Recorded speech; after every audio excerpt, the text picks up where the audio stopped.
주안의 만나 5월 8일 월요일 묵상을 함께 나오도록 하겠습니다. 오늘 말씀은 민수기 24장 10절에서 25절 말씀으로요. 주술사 발람의 네 번째 예언이라고 한 제목으로 함께 묵상을 나누도록 하겠습니다. 오늘은 어버이날입니다. 그죠? 이렇게 우리가 또 우리를 낳으시고 기르신 우리 부모님께 더욱 이제 감사하며 하루를 이렇게 또 잘 그렇게 보내는 우리가 되기를 원합니다. 오늘 본문에서는 발락과 발람의 결별의 내용과 함께 발람의 네 번째 예언에 대해서 다루고 있습니다. 우리가 하나님의 진실하심과 하나님의 강함을 마주하게 되면 우리는 모든 사람들이 당연히 그분의 신적 권위 앞에서 그 무릎을 꿇게 될 것이다 라고 이렇게 생각을 합니다.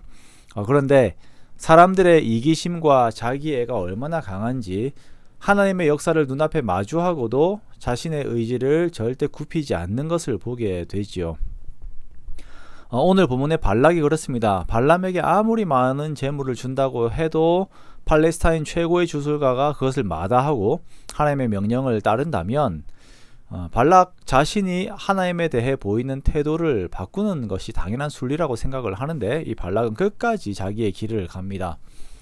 10절에 보면 발락은 발람의 태도에 너무 화가 나서 손뼉을 치면서 말을 합니다. 그리고 화를 막 내죠.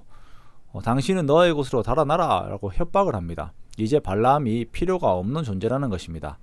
그러자 이제 발람은 마지막 예언을 합니다. 그 예언은 열방을 향한 멸망의 예언임과 함께 이스라엘을 향한 축복의 예언이 되는데요. 먼저는 모압의 멸망에 대해 예언을 합니다. 발락의 화 앞에서 발람은 모압의 멸망을 예언해버려요. 이스라엘이 모압의 이쪽에서 저쪽까지 쳐서 무찌르게 될 것이다. 그리고 셋의 자식들을 다 멸하리로다 라고 예언을 합니다. 발락의 입장, 모압 왕 발락의 입장에서는 무시무시한 예언이 되는 것이죠. 여기에서의 셋은 누구를 말하는 것인지 정확하지 않습니다. 모압은 이스라엘을 이기려고 주술사를 고용하였으나 그 주술사는 오히려 모압의 멸망을 예언을 합니다. 자, 두 번째 예언은 에돔을 향한 예언입니다. 에돔이 거주하는 세일산 지역도 결국 이스라엘의 영토가 되어버릴 것입니다. 하나님께서는 비록 에돔과의 전쟁을 허락하지 않으셨지만 결국 에돔은 그들의 죄로 인하여 이스라엘의 통치를 받게 됩니다. 세 번째는 아말렉과 겐 족속을 향한 예언입니다. 20절에 보면 아말렉은 민족들 중에서 으뜸이다 라고 평가를 합니다. 그러나 아말렉 역시 그의 종말은 멸망이 되고요. 겐 족속 또한 그들의 거처가 아주 견고함이다 라고 하는 장점을 가지고 있습니다만 그들 역시 쇠약하여지고 아수르에 의하여서 멸망을 당하게 될 것입니다. 네 번째는 아수르에 대한 예언입니다. 이렇게 겐 족속을 무너뜨린 아수르 역시 기띔 해변에서 오는 배들로 인하여 멸망하게 됩니다.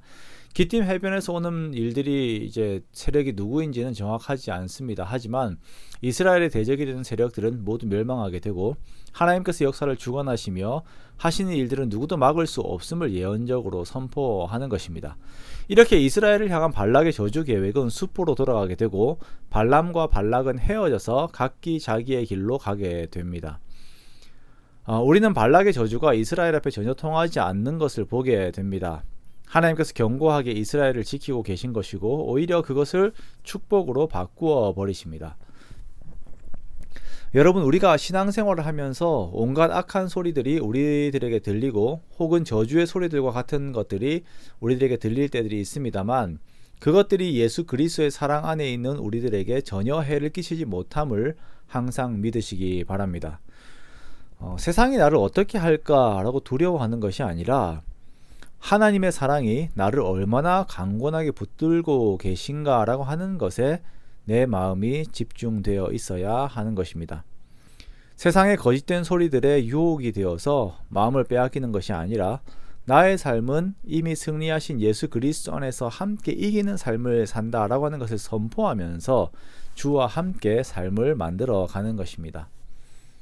이제 또 새로운 한 주를 시작을 하게 됩니다. 이번 한 주 또한 예수 그리스도 안에서 항상 축복된 것들을 기대하면서 주님 안에서 더욱 활력 있는 한 주가 되시기를 주님의 이름으로 축원합니다.